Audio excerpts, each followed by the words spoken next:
Joo, ensi viikon loppuna jotkut Fisherman-kisat siellä jostain pojille. Vielä mitä? Nehän on jotkut kalareet.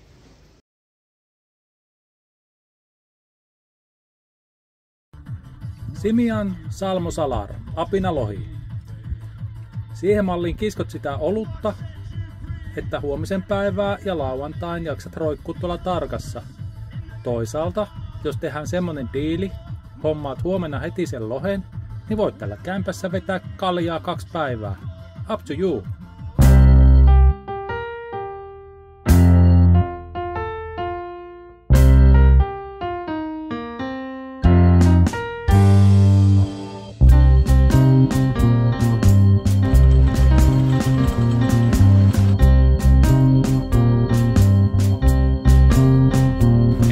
Kertaa täällä Suur-Saimaan puolella kalassa. Silloinhan laitetaan tietysti Simian Salmo Salari roikkumaan tuonne tarkaan ja ruvetaan vaan oottelemaan milloin hän siirtyisi tuonne kabinin puolelle oluen juomaan.